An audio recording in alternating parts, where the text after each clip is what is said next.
the greatest person in Korean history, including the fields of politics, economy, culture, military as a matter of course. Numerous achievements of King Sejong had developed Joseon into the most powerful and most scientifically advanced country in East Asia. 1441, he invented chugugi, an instrument to measure precipitation by collecting raindrops. 1434, he invented chagyongnu, a time-alarming machine with an automatic system of a bell, jing, and drum resounding at each moment by water. In 1443, King Sejong created the Korean alphabet, Hangul, which is recognized as the best letter system in the world. What was the motivation that made it possible to gain such success in his era? Why were there so many brilliant people, especially in his era? What was the power of King Sejong that made Joseon the most scientifically developed country of East Asia?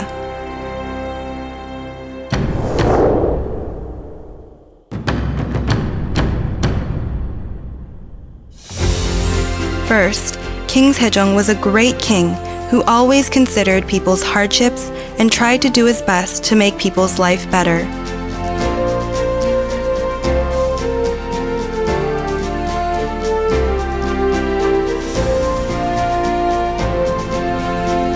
In order to achieve agricultural enhancement, which was the fundamental resource of the nation, King Sejong researched many technologies needed in farming and published many books on them.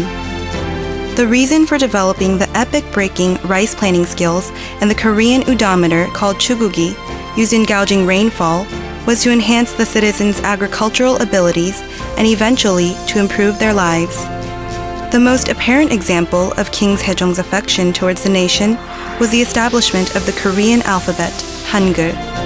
King Sejong established Hangul despite strong objections from many government officials who were maintaining their power by using Chinese, a language that the common could not easily understand.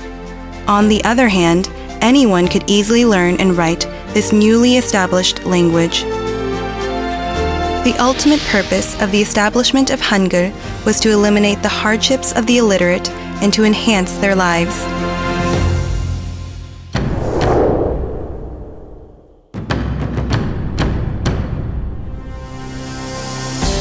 King Sejong was fair in engaging government officials. He never gave the royals any benefits. In contrast, he searched for people with great talent, even among the people in the lower social classes. Giving nationally significant tasks even to the officials from the lower classes, Sejong was never biased in excavating and educating the talented.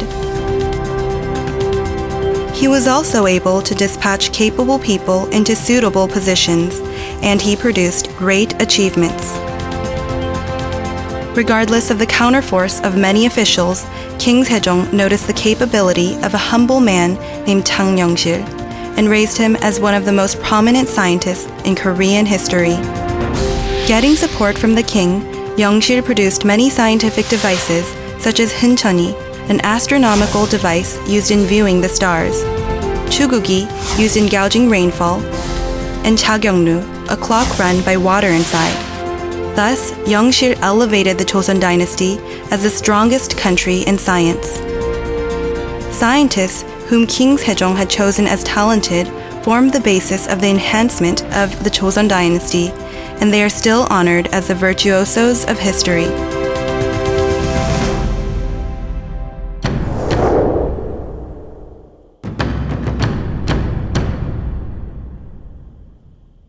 King Sejong was especially fond of reading books and was a prominent scholar. He also had thorough understanding of studies, so he had enough knowledge to compete with the era's best scholars.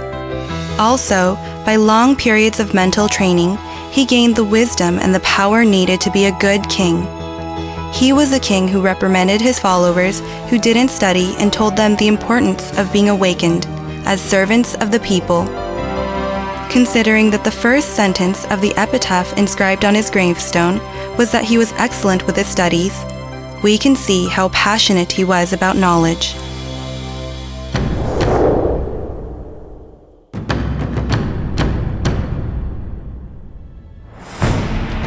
It is known that King Sejong enjoyed debating with his followers at dawn. Debate was one of King Sejong's most important daily schedules that enabled him to think over his people's sufferings and to be always awake like a keeper of his country. In addition, in a society where kings had absolute powers, he was a king who valued and loved his intelligent followers even if they disagreed with him or criticized him.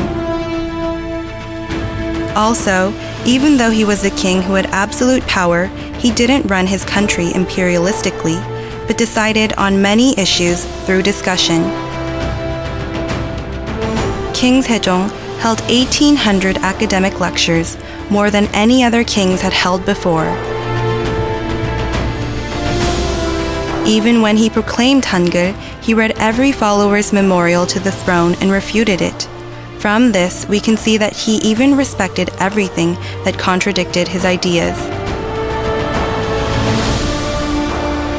King Sejong was the greatest leader who led Koreans in the best way.